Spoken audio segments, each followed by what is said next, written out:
स्वागत है आपका आपके चैनल एडवेंचर एकेडमी पर। आज मैं बात करूंगा 7 जून दिन रविवार की महत्वपूर्ण करंट अफेयर के बारे में। तो चलिए देखते हैं पहले प्रश्न से।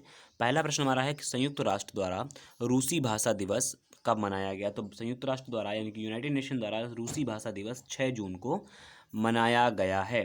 यूनेस्को द्वारा इसे 2010 में स्थापित किया गया था। और मनाया क्यों जाता है उसकी पृष्ठभूमि देख लेते हैं। इसे रूसी भाषा के जो एक कवि हैं अलेक्जेंडर पुश्किन इन्हें जाना जाता है आधुनिक रूसी भाषा का कह सकते हैं आधुनिक रूसी साहित्य का जनक भी माना जाता है इसके अलावा। और ये रूसी कवि थे, मैंने अभी पहले ही बताया आपको। और अगर मैं बात करूं संयुक्त राष्ट्र की, जो संयुक्त राष्ट्र जो मनाता है, संयुक्त राष्ट्र की आधिकारिक भाषाओं की संख्या की बात करूं तो टोटल 6 हैं। ये एग्जाम में कई बार पूछी जा चुकी हैं, तो याद रखिएगा अंग्रेजी, अरबी, चीनी, स्पेनिश, रूसी और फ्रेंच, ये संयुक्त राष्ट्र की अलग अलग भाषाएं हैं जिनमें संयुक्त राष्ट्र काम करता है। इसके अलावा इन्हीं के ऊपर विशेष दिनों का आयोजन भी करता है, जैसे कि अरबी के लिए 18 दिसंबर को मनाता है अरबी दिवस संयुक्त राष्ट्र, अंग्रेजी 23 अप्रैल को, चीनी 20 अप्रैल को, फ्रेंच दिवस 20 मार्च को, रूसी भाषा दिवस 6 जून को। तो ये अलग अलग दिन है, याद रखिएगा। हिंदी इसमें शामिल नहीं है, ये बात आप बिल्कुल याद रखें। कई बार एग्जाम में आपको घुमाने के लिए पूछ लेता है कि हिंदी क्या संयुक्त राष्ट्र की भाषा है, तो जी नहीं। अगले प्रश्न की ओर देखते हैं। 2022 में महिला एशियाई कप की मेजबानी कौन करेगा। तो भारत करेगा। याद रखिएगा ऐसा पहली बार है जब भारत इस कप की मेजबानी कर रहा है। और इसके अलावा इसमें टोटल 12 टीमें क्या लेंगी, हिस्सा लेंगी। एक बात और आप याद रखिएगा, एशियाई फुटबॉल महासंघ में एशिया तथा ऑस्ट्रेलिया की फुटबॉल गवर्निंग बॉडी शामिल है, जिसके अंतर्गत कितने देश शामिल हैं, 47 सदस्य हैं। ठीक है। इसकी स्थापना की बात करूं तो 8 मई 1954 में इसकी स्थापना की गई थी एशियाई फुटबॉल महासंघ की। हेडक्वार्टर इसका मलेशिया के कुआलालंपुर में है। तो इतनी बातें आपको याद रखना है कि इसमें कौन कौन सी गवर्निंग बॉडी किस किस रीजन की शामिल होती है। तो एशिया और ऑस्ट्रेलिया की इसमें गवर्निंग बॉडी काम करती हैं। स्थापना 1954 में 8 मई के दिन की गई थी और हेडक्वार्टर मलेशिया के कुआलालंपुर में इसकी है। तो महिला एशियाई कप की पहली बार मेजबानी भारत करेगा, ये बात आप याद रखिएगा। अगला प्रश्न है, हाल ही में भारत जो है ब्रिटेन आयोजित, किसके द्वारा आयोजन किया गया था, ब्रिटेन आयोजित वर्चुअल ग्लोबल वैक्सीन समिट में कैसा हुआ, शामिल हुआ है। अगर मैं बात करूं इस वर्चुअल ग्लोबल वैक्सीन समिट में, तो 50 देशों ने भाग लिया है इसमें।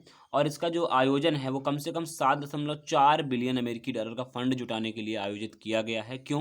क्योंकि बेहतर ढंग से जल्द वैक्सीन बनाई जा सके। और मैं बता दूं वर्चुअल इसलिए क्योंकि वीडियो कॉन्फ्रेंसिंग के माध्यम से इसका आयोजन किया गया था, लेकिन जो मेजबानी अगर करी मैं तो बताऊं ब्रिटेन ने करी। ठीक है, ब्रिटेन द्वारा इसका आयोजन किया गया था वर्चुअल ग्लोबल वैक्सीन समिट। तो कम से कम 7.5 बिलियन अमेरिकी डॉलर, 7.5 ही कह सकता हूँ, 7.4 बिलियन अमेरिकी डॉलर का जो फंड जुटाने के लिए 50 देशों ने वर्चुअल समिट में ही भाग लिया, उसमें भारत भी था। ये बड़ी गर्व की बात है। ठीक है, चलिए आगे देखते हैं।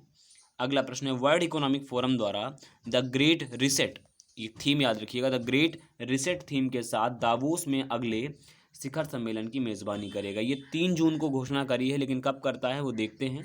इस शिखर सम्मेलन को ए यूनिक ट्विन समिट, इस समिट को नाम जो दिया है यूनिक ट्विन समिट नाम दिया है। और मैं बात करूं विश्व आर्थिक मंच का, तो यह 51वां वार्षिक शिखर सम्मेलन होगा।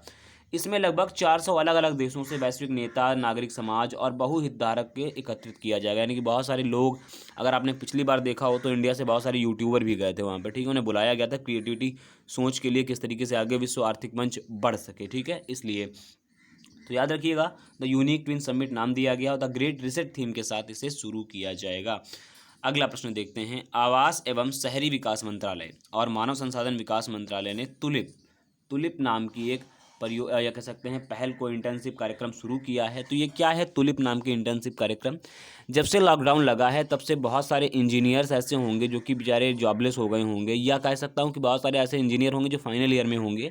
वो इंटर्नशिप के माध्यम से क्या कर पाएंगे, जो 100 स्मार्ट शहर होते हैं, जितने भी 100 स्मार्ट सिटीज़ होते हैं, उनमें जो भी प्रोजेक्ट आते हैं ऐसे इंजीनियर संबंधित, उनको वहाँ पर ट्रेनिंग दे करके उन्हें किस तरीके से रोजगार मुहैया कराया जाए उनसे कह सकते हैं 100 स्मार्ट शहरों में। तो इसीलिए तुलिप नाम की एक विशेष पहल को प्रारंभ किया गया है, किसके द्वारा, आवास एवं शहरी विकास मंत्रालय और मानव संसाधन विकास मंत्रालय। दोनों प्रश्न आप बताइए कि आवास एवं शहरी विकास मंत्री कौन है, दूसरी इंपॉर्टेंट चीज़ मानव संसाधन व विकास मंत्रालय और कौन है। इसके अलावा आप ये बताइएगा कि विश्व इकोनॉमी फोरम यानी कि विश्व आर्थिक फोरम की स्थापना जो हुई थी वो कब हुई थी। ये 3 प्रश्न आप बताइएगा इस सेशन में।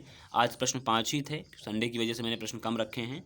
तो आई होप आपको वीडियो पसंद आया होगा। वीडियो अगर अच्छा लगता है तो लाइक करें, शेयर करें, कमेंट करें और चैनल को सब्सक्राइब करना ना भूलें। बने रहें हमारे साथ। नमस्कार।